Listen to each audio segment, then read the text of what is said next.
ఎక్కడో రక్షకుడు పుట్టాడు. మానవ జాతి అంతా కూడా దేవుడెవరా దేవుడెవరా దేవుడెవరా సృష్టిలో నిర్మించారని ఎతుకుతూ ఆ సృష్టించిన దేవుడు కనబడక వాళ్ళు దేవుడి కోసం రాజ్యాలను వదిలిపెట్టి, భార్యాపిట్టలను వదిలిపెట్టి, సుఖ సంతోషాలు వదిలిపెట్టి, శరీర సుఖాలను వదిలిపెట్టి ఎత్తుకుంటూ అరణ్యంలోకి వెళ్ళి గాలి పూజిస్తూ ఆకులమలు వేస్తూ వాళ్ళు దివారాత్రులు తల్ల కిందలుగా తపస్సు చేస్తే వాళ్ళు మహారుషులయ్యారు, యోగులయ్యారు, వారు సిద్ధేశ్వరులయ్యారు. మరి వారికి దేవుడు కనబడ్డాడో లేదో తెలియదు కానండి, ఈ జ్ఞానులు మాత్రం దేవుణ్ణి చూసి ఆయన ఆరాధించి ఆయనకి బహుమతులు ఇచ్చి తిరిగి వారి రాజ్యాలకు వారు వచ్చారని చెప్పారు. నేను మీతో ఏం చెప్పదలుచుకున్నానంటే, ఈ నక్షత్రము ఈ జ్ఞానులను, మహాజ్ఞానులను యేసయ్య దగ్గరికి తీసుకొచ్చి ఆ యేసయ్య ఇంట్లోకి వెళ్ళి యేసయ్యను ఆరాధించిందాకా ఆమెని ముందు నడిపించిందండి నక్షత్రం. ఆయన్ని చూసి ఆరాధించేదాకా ఆ జ్ఞానులు కూడా నక్షత్రం వెంట చూస్తూ నడుచుకుంటూ వచ్చారు. ఇక్కడ మనము యేసయ్య దగ్గరికి వచ్చాం. ప్రైజ్ లార్డ్, హల్లెలూయా.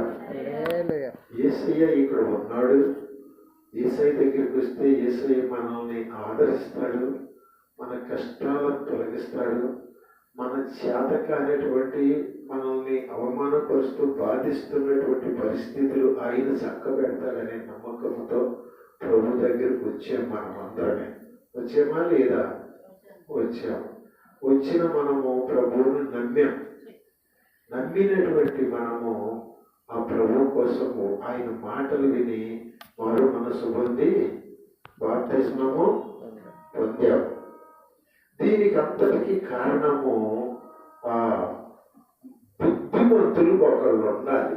ఆయన్ను నమ్మి ఆయన దగ్గరకు వచ్చి ఆయన మాటలు విని బ్రతుకు మార్చుకొని ఈ లోకములో ఉన్నటువంటి ఈ లోక వ్యసనాలకు, లోక పాపానికి, శరీరాశలకు గురి కాకుండా ఆయన దగ్గరికి నడిచి బుద్ధిమంతులుగా మార్చబడినటువంటి ఒకళ్ళు వచ్చి ఈ మాటలు చెప్తే మీరు కూడా యేసయ్య దగ్గరికి రావాలి. బుద్ధిమంతులైతే ఆ ఆకాశ మండలంలోని జ్యోతుల్లాగా ప్రకాశిస్తారని 2వ లేఖన భాగం మనం చదువుకున్నాం. వారు ఆ మాట కూడా ఒకసారి చదువుతారా? దానియేలు గ్రంథం 12వ అధ్యాయంలో మనం చదువుకున్న మాట, బుద్ధిమంతులైతే ఆకాశ మండలంలోని జ్యోతులను పోలిన వారే ప్రకాశిస్తారు. వారికి ఏం చేస్తారంటే, నీతి మార్గమును అనుసరించి నడుచుకున్నట్లు ఎవరు అనేకులను తెలుపుదురో వారు నక్షత్రాల వలె ఏమండి, మినుకుమని ఆరిపోయే నక్షత్రాలు కాదు. వాళ్ళు ఎలా ఉంటారంటే నిరంతరము ప్రకాశిస్తారంటారంట. నడిపించిన వారి గుండెల్లో, వారి జీవితాల్లో ఈ నడిపించినటువంటి ఈ నక్షత్రం లాంటి దైవ బిడ్డలు చిరస్థాయిగా నిలిచిపోతారు, దేవుని సన్నిధిలో నిలిచిపోతారు. వారి యాత్ర ముగించవచ్చు, వారి ఈ లోకాన్ని విడిచిపెట్టవచ్చు, వారిని లోకం మర్చిపోవచ్చు. కానీ ఆయన వారిని నడిపించినటువంటి ఆ బిడ్డలు ఆయన మర్చిపోలేరు. ఆయన్ని సిద్ధపరిచినటువంటి ఆ పరిశుద్ధాత్మ దేవుడు కూడా అతన్ని మర్చిపోలేడు. హల్లెలూయా. అయితే ఇక్కడ నేను మీతో చెప్పేది ఏంటంటే, ముఖ్యంగా దేవుని దగ్గరికి నడిచాము. మనం ఎప్పుడు నడిచాము బంగాళాఖాతంలో మనం బాప్తిజం పొందాము. ఒక్క ప్రశ్న జాగ్రత్తగా వినండి. ఆ రోజు నుంచి ఈ రోజు వరకు యేసయ్య దగ్గర నడిచావా? ఎంతవరకు నడిచాము యేసయ్య దగ్గరికి మనము? ఆ నక్షత్రం నడిపిస్తూ ఉండగా జ్ఞానులు ఆ నక్షత్రాన్ని వెంబడించారు. మనల్ని నడిపించేటువంటి వారిని మనము వెంబడిస్తున్నామా? ఎప్పుడైతే నక్షత్రము పక్కకు నెట్టేసేసి వాళ్ళు హేరోదు రాజు దగ్గరికి వెళ్ళారో వాళ్ళు ఘోరంగా నష్టపోయారు, మోసపోయారు. హేరోదు రాజు అన్నాడు, నువ్వు వెళ్ళి మిమ్మల్ని మీరు వెళ్ళి ఆరాధించండి, తర్వాత నేను కూడా వచ్చి ఆరాధిస్తానంటే ఆ పిల్లడిని చంపేస్తానని కుట్లింగా చెప్పాడు.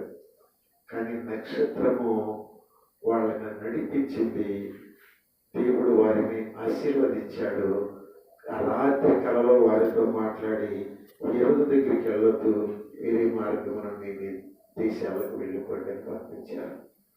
పిల్లరా, నా ప్రశ్న ఏంటంటే, మనము దగ్గరగా నడుస్తున్నామా యేసయ్యకు? మనము యేసయ్య దగ్గరికి వచ్చి నిజంగా మన హృదయాలను విప్పి ఆయన్ని ఆరాధించగలుగుతూ ఉన్నామా? చాలాళ్ళయింది మనము ప్రభువుని ఎరిగి. దేవుని వాక్యాలు ఎన్నో చెప్తున్నారు. బుద్ధిమంతులు వారు దాటిపోయి ఉండవచ్చు, లేకపోతే ఇప్పుడు ఇంకొకరిని దేవుడు పిలిపించి ఉండొచ్చు. ఆయన ఎన్నుకున్న వాళ్ళని వాళ్ళు దాటిపోవచ్చు, ఇంకొకరు రావచ్చు. అయితే ఆ నీతి మార్గం అనుసరించి ఎవరు అనేకులను తిప్పుతారో వాళ్ళు చచ్చిపోరు. నిరంతరము వాళ్ళు ఆకాశ మండలంలోని జ్యోతుల్లాగా ప్రకాశిస్తూ ఉంటారు. మనం ఈ లోక యాత్ర ముగించవచ్చు ఒక రోజు. మనము అలా ప్రకాశించాలి అంటే మొట్టమొదట నువ్వు నేను యేసయ్యకి దగ్గరగా సంవత్సరాలు గడుస్తూ ఉండగా, నెలలు గడుస్తూ ఉండగా, దినాలు గడుస్తూ ఉండగా, మన ఆయుష్ పెరుగుతూ ఉండగా, మన బలం ఉడిగిపోతూ ఉండగా, మన రక్తం మారిపోతూ ఉండగా మనం దగ్గరగా వస్తున్నామా, దూరంగా వెళ్ళిపోతున్నామా అనేది ఖచ్చితంగా చివరి దినాల్లో మనము గుండె మీద చేసుకొని పరిశీలించుకోవాల్సిన దినాలు వచ్చేసినే నేను చెబుతున్నాను. ఆయన్ని వ్యతిరేకించినటువంటి అమెరికాలో నాకు కాలిపోతుందట. నేను వార్తలు చూడలేదు కానీ చెప్పుకున్నట్టు వింటున్నాను. భయంకరమైనటువంటి అగ్ని వాళ్ళని దహించి వేస్తుందట, మొత్తం కాలిపోతుందట. భక్తులు చెప్తున్నారు, వారు దేవునికి విరోధముగా ప్రవర్తించారు, దేవునికి విరోధముగా మాట్లాడారు. దేవుని కోపం వాళ్ళ మీదకి దిగింది. ఆ కోపం మన మీదకి దిగకముందే ప్రభువుకి దగ్గరగా రాగలుగుతున్నామా? ఎన్నాళ్ళు బ్రతికేమని కాదు, మనం ఎంత దగ్గరగా ప్రభు దగ్గరికి వచ్చాము. ఒకటి ముందు మనం ఖచ్చితంగా నేర్చుకోవాల్సింది, రోజులు గడుస్తూ ఉండగా ప్రభువు దగ్గరికి రావాలండి. రెండవది, రోజులు గడుస్తూ ఉండగా నీ ఒక నక్షత్రములాగా అనేకులను ప్రభు దగ్గరికి నడిపించాలి. నువ్వు గతించిపోయినా, నువ్వు ఈ లోకాన్ని విడిచిపెట్టినా, దేవుని సన్నిధిలో నీవు రక్షించిన ఆత్మలు అక్కడ దేవునికి సాక్ష్యం చెప్తాయి. నేను పలానా జీరో గారి ద్వారా నేను రక్షించబడ్డానయ్యా అని నేను దేవునితో చెప్తాను. ఎంత మూర్ఖుడు, అంత సౌమ్యుడు, సాత్వికుడు ద్వారా ఎలా రక్షించబడ్డారు అని అక్కడ వాళ్ళందరూ ఆశ్చర్యపోతారు. వీడు తాకి దొరిలాడినోడు, వీడు భయంకరంగా బూతులు తిడుతూ బజార్లో తిరిగినోడు, వీడు పిచ్చోళ్ళలాగా బ్రతికినోడు, వీడేంటి ఇక్కడ పరలోక రాజ్యంలో ఎంత మంది చెబుతున్నారు వీడు పెద్ద నక్షత్రం అని చెప్పుకునేటట్టుగా నా బ్రతుకుందా లేదా నేను పరిశీలించుకొని, ఒకవేళ అలా లేకపోతే ఇంకా లోపాలుంటే దేవుని పాదాల మీద పడి ఏడ్చి నేను ఖచ్చితంగా స్థిరపడి సిద్ధపడవలసిన రోజులు వచ్చాయని దేవుని పిల్లలైన మీరు కూడా అలాగూ వెలిగించిన వాడు అపోస్తలుడైన పౌలు గారు, ఎపఫ్రా, తిమోతి, ఈ భక్తులందరూ కూడాను అలాగ అనేక మందిని నడిపించారు. ఆ అపోస్తలుడైనటువంటి పౌలు గారు ఆ చెరసాలలో ఉండి ఫిలిప్పీయులకు ఒక పత్రిక రాశాడు. నేను మీతో మొట్టమొదటి ఏం చెప్పానంటే, మనము ముందు దేవుని దగ్గరికి దగ్గరగా నడవాలి. మనల్ని నడిపించే నక్షత్రాన్ని వెంబడించాలి.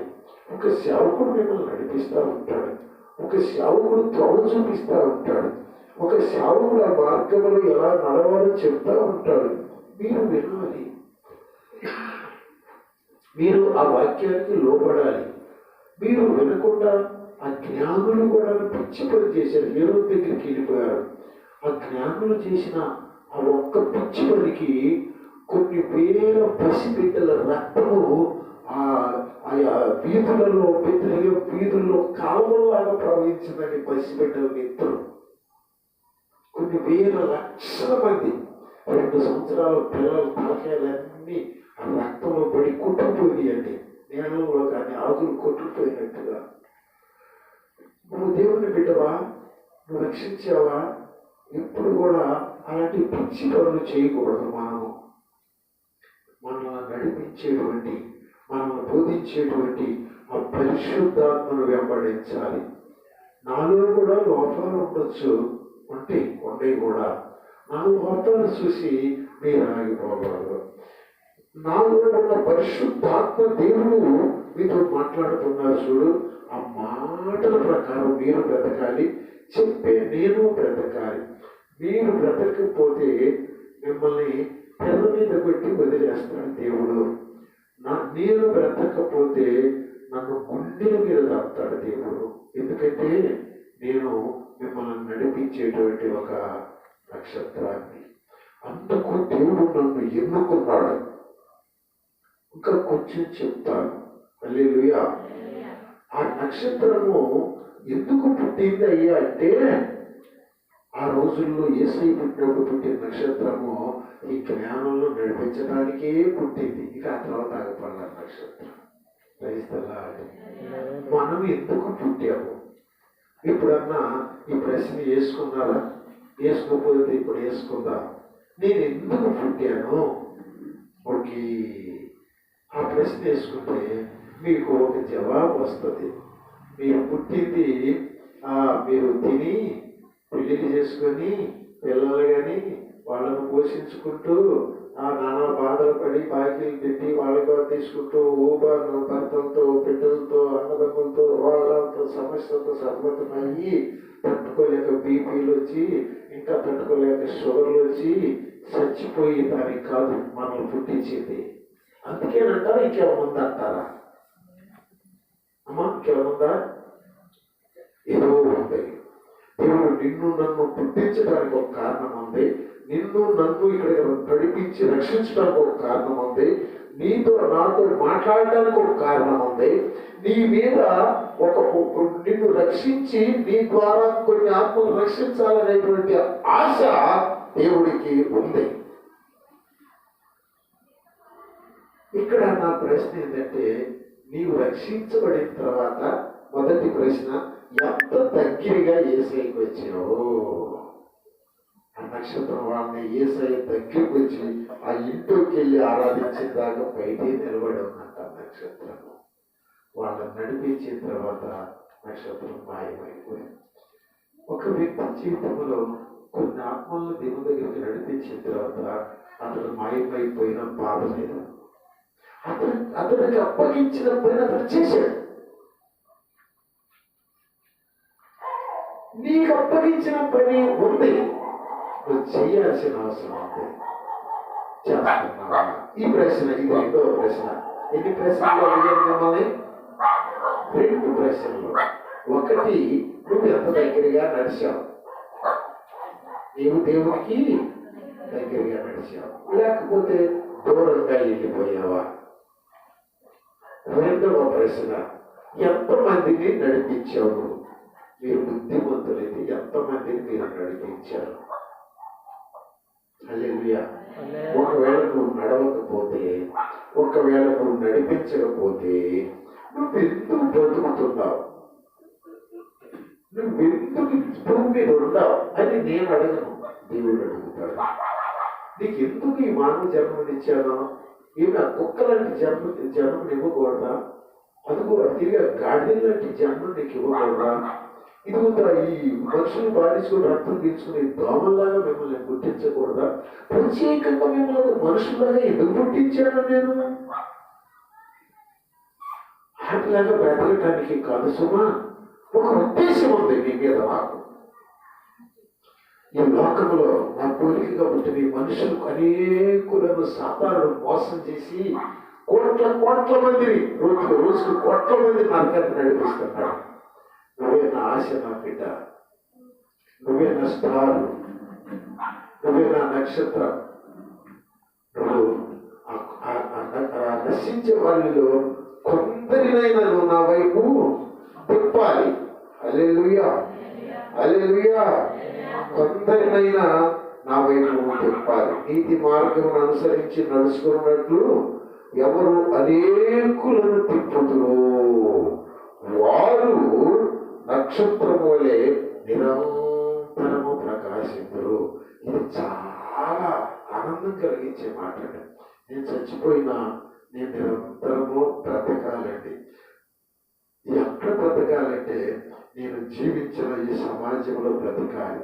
నేను వాక్యం బోధించి అనేక మందిని నీతి మార్గంలో నడిపించిన జాడల్లో ఆ బిడ్డలు నేను చచ్చిపోయిన 10, 20, 30, 40, 100 సంవత్సరాలైన అబ్రహామును చెప్పుకున్నట్టు, యాకోబును చెప్పుకున్నట్టు, దానియేలును చెప్పుకున్నట్టు, షడ్రకు, మిషకు, అబేద్నెగోను చెప్పుకున్నట్టు నిన్ను గురించి నన్ను గురించి చెప్పుకోవాలా? అలా చెప్పుకున్నా బ్రతుకుతున్నామా? హల్లెలూయా. బ్రతుకుతున్నామా? ఒకవేళ బ్రతకపోతే ఎప్పుడైనా బ్రతుకుదా? ఇది 3వ ప్రశ్న. ఈ ప్రశ్నలకి జవాబులు ఎతకాల్సిన టైం దగ్గరికి వచ్చింది. మనం ఖచ్చితంగా దగ్గరికి వచ్చేసింది. మనం ఏదో తిని, ఏదో బ్రతికి, ఏదో సంసారాలు చేసుకొని భార్యాబిడ్డలకు కానీ వాళ్ళ కోసం బ్రతికి వాళ్ళకేదో కాస్త అప్పగించి సంపాదించింది మన మార్గాన్ని మనం వెళ్ళటం కాదు. అది దేవుని ఉద్దేశం మాత్రం 100కి 100 కాదు. నీ మీద దేవునికి ఏదో ఉద్దేశం ఉంది. నీ మానవ జన్మకు ఒక ఉద్దేశం ఉంది. దేవునికి నువ్వు నిరంతరం ప్రకాశించాలి, అనేకులను తిప్పాలి. అంటే నువ్వు ఆయన దగ్గరికి నడవాలి. ఆయన దగ్గరికి నువ్వు నడవాలి, జ్ఞానంలో నడిచినట్టుగా నడవాలి. ఆయనకి నిన్ను నువ్వు కనపరుచుకోవాలి. ఆయనకి నీ యొక్క బహుమతులు సమర్పించాలి. నీ కృతజ్ఞతలు ఆయనకి చెల్లించాలి. అప్పుడు నీ వచ్చి అనేకులను తిప్పాలి. ప్రైజ్ ది లార్డ్, హల్లెలూయా. దీన్ని ఇక్కడ పెట్టి పౌలు గారు తిప్పినటువంటి ఒక సంఘాన్ని మీ ముందు పెట్టాలనుకుంటున్నాను. చూడండి ఒకసారి ఫిలిప్పీయులకు రాసిన పత్రిక 1వ అధ్యాయంలో కొన్ని మాటలు సహాయం చేయము. ఆశీర్వాదమ్మా, 1వ వచనం గురించి కొన్ని మాటలు సహాయం చేయి. ఆశీర్వాదముకు మూర్తి తల్లి. ఫిలిప్పీయులకు రాసిన పత్రిక 1వ అధ్యాయము చదవండి. ఫిలిప్పీలో ఉన్న క్రీస్తు యేసునందులి సకల పరిశుద్ధులకును అధ్యక్షులకును పరిచారకులకును క్రీస్తు యేసు దాసులైన పౌలును తిమోతియును శుభమని చెప్పి వ్రాయినది మన తండ్రి యొక్క దేవుని నుండి ప్రభువు యేసుక్రీస్తు నుండి మీకు కృపయు సమాధానమును కలుగునుగాక. చదవండి. ఇంతవరకు కొంచెం ధ్యానం చేద్దాం. హల్లెలూయా. ఫిలిప్పులో ఉన్న క్రీస్తు యేసునందలి ఒక సంఘం ఉందంట. రాజ్యమయ కాలనీలో ఒక సంఘం ఉన్నట్టుగా ఫిలిప్పులో కూడా ఒక సంఘం ఉందంట. ఎన్ని సంఘాలు ఉన్నాయి? వినండి. ఎన్ని సంఘాలు ఉన్నాయి? ఫిలిప్పులో ఒక సంఘాన్ని గురించి రాస్తున్నాడు. ఆ సంఘంలో ఎవరెవరు ఉన్నారు, వాళ్ళు ఎలా ఉన్నారు, వాళ్ళకి ఏం జరగాలి అని కూడా అక్కడ సంఘం చెబుతున్నాడు. చూడండి జాగ్రత్తగా. ఫిలిప్పులో ఉన్న క్రీస్తు యేసునందలి సకల పరిశుద్ధులకు. ఆ సంఘంలో అందరూ పరిశుద్ధులు ఏమంటారా? దేవుని వాక్యం వింటూ ఉండగా, దేవుని దగ్గరికి నడుస్తూ ఉండగా, దేవుణ్ణి ఆరాధిస్తూ ఉండగా, దేవునితో మాట్లాడుతూ ఉండగా, ఓ నీవు పరిశుద్ధురాలు అయిపోవాలి, నీవు పరిశుద్ధుడు అయిపోవాలి. దేవునితో 40 దినాలు గడిపినటువంటి మోషే ముఖము ప్రకాశించినట్టుగా కొన్ని సంవత్సరాలు దేవునితో గడుపుతున్న నీ ముఖము ప్రకాశించాలి. 40 దినాలు మోషే దేవునితో గడిపి ధర్మశాస్త్రాన్ని తీసుకుని వచ్చి వాళ్ళని నడిపించినట్టుగా దేవునితో గడుపుతూ, దేవునితో మాట్లాడుతూ, దేవునితో ముఖాముఖిగా ప్రార్థన చేస్తూ ఆరాధించేటువంటి నీ ముఖము పరిశుద్ధుల ముఖం వలె మారిపోవాలి. కనుక ఆ ఫిలిప్పీ సంఘములో ఎవరు ఉన్నారంటే పరిశుద్ధులు ఉన్నారు. ఇంకెవరు ఉన్నారంటే అధ్యక్షులు కూడా ఉన్నారంటండి. Praise the lord. అధ్యక్షులు సంఘాన్ని నడిపించేవారు, సంఘ భారాలు మోసేవారు, సంఘ అక్కతలు తీర్చేవారు, అవసరమైతే సంఘం మొత్తాన్ని వీపున వేసుకొని మొత్తాన్ని కమాండ్ చేయగలిగినటువంటి అధ్యక్షులు ఉన్నారంట ఆ సంఘములో. ఎవరెవరు ఉన్నారు చెప్పండి? పరిశుద్ధులు ఉన్నారు. అందరూ పరిశుద్ధులే ఉన్నవారు. కానీ వాళ్ళలో కొంతమంది వాళ్ళ పనులు డివైడ్ చేసుకున్నారండి. Praise the Lord. హల్లెలూయా. కొందరు అందరూ పరిశుద్ధులే సంఘంలో, కొందరు మాత్రం వాళ్ళలో అధ్యక్షులు ఎవరికి ఎదిగారు ఆ బాధ్యత వాళ్ళు భుజాన వేసుకున్నారు. ఇంకెవరు ఉన్నారా అంటే పరిచారకులు కూడా ఆ సంఘంలో ఉన్నారంట. Praise the Lord. పరిచారకులు అంటే నేను వచ్చేసరికి నేనే పట్టాలు వేసి ఉన్నాయి, కుర్చీలు వేసి ఉన్నాయి, టేబుల్ వేసి ఉంది, మైక్ పెట్టుంది, అంత రెడీగా పెట్టి నేను రాగానే నా చేతిలో సంచి తీసుకొని మౌత్ తీసుకొని దానికి పెట్టి నాకు ఇచ్చేసేసాను. కనుక ఏం చేశారు ఇప్పటిదాకా? నేను వచ్చి మూసుకొని పట్టాలు వేసుకొని కుర్చీలు వేసుకొని మైక్ పెట్టుకొని ఇదంతా సాధ్యము కాని పని. ప్రార్థన జరిపించలేను నేను, సమయానికి మీకు ఇట్లా వాక్యాలు చెప్పలేను. కనుక ఈ ఎవరున్న రాజవారి కాలంలో పరిచారకులు కూడా ఉన్నారు. హల్లెలూయా చెప్పండి. దేవునికి స్తోత్రం. మన సంఘంలో ఆ ఫిలిప్పీ సంఘంలో ఉన్నట్టుగా అధ్యక్షులు ఉన్నారు, మన సంఘంలో ఫిలిప్పీ సంఘంలో ఉన్నట్టుగా పరిచారకులు కూడా ఉన్నారు. ఇంకెవరు ఉన్నారు? క్రీస్తు యేసు దాసులు ఉన్నారంటండి. దేవునికి స్తోత్రం. హల్లెలూయా. హల్లెలూయా. అధ్యక్షులేమో సంఘానికి, పరిచారకులేమో చర్చికి, దాసులేమో క్రీస్తు యేసుకి. Praise the Lord. హల్లెలూయా. 3 రకాలైనటువంటి వారు ఆ సంఘంలో ఉన్నారు. 3 రకాల వాళ్ళకి ఉన్నటువంటి ఒక మంచి క్వాలిఫికేషన్ ఏంటంటే వాళ్ళు పరిశుద్ధులు. హల్లెలూయా. సంఘములోనికి ఒక వ్యక్తి నడిచిన తర్వాత లోకంలో ఎలా బ్రతికాడు? అతడు రవిడ, ఆమె వ్యభిచార, అతడు దొంగ, అతడు మోసాలు చేసేవాడా, అతడు బందిపోటు దొంగ, చాలా చాలా ఫస్ట్గా బ్రతికాడా? సంఘంలోకి వచ్చిన తర్వాత హోలీ పర్సన్, వాళ్ళు పరిశుద్ధులు అయిపోతారంతే, అయిపోవాలి అంతే. సంఘములో పరిశుద్ధులు ఉంటాడు. ఎందుకు పరిశుద్ధులు ఉంటారంటే అక్కడ పరిశుద్ధుడైన దేవుని మాటలు ఉంటాయి, పరిశుద్ధపరిచే దేవుని ఆత్మ ఉంటది. ఈ లోకములోని చెడుని పొడిసేటువంటి దేవుని 2 అంచులు కలిగిన ఖడ్గం ఉంటది. హెచ్చరించేటువంటి దేవుని దాసులు ఉంటారు, తగ్గించుకొని లోబడి పరిచయం చేసే పరిచారకులు ఉంటారు, సమస్త భారాలు భుజాలు వేసుకొని నడిపించే అధ్యక్షులు ఉంటారు. అది సంపూర్ణమైన సంఘం. దీనికి అంతటికి పైగా శిరసైన యేసయ్య ఉంటాడు. అది సంఘం. ఆ సంఘమైన రాకడలో ఎంతబడుతుంది. ఆ సంఘానికి కొన్ని క్వాలిఫికేషన్స్ ఉంటాయి, ఆ సంఘానికి కొన్ని లక్షణాలు ఉంటాయి. ఆ లక్షణాలు ఏంటో చూద్దాం. 3వ వచనం చదువు తల్లి. 3వ వచనం దగ్గర నుండి కొన్ని మాటలు చదువు. జాగ్రత్తగా వినండి, జాగ్రత్తగా విన్నాను. మీ చదివేటప్పుడైనా నేను బాగా అర్థమవుతుంది చెప్పేటప్పటిక. మొదటి దినం నుండి ఇది వరకు స్వార్థ విషయంలో మీరు నాతో పాలువారే ఉండుట చూచి మీలో ఈ సత్క్రియను ఆరంభించిన వాడు యేసుక్రీస్తు దినము వరకు దానిని కొనసాగించునని రూఢిగా నమ్ముచున్నాను.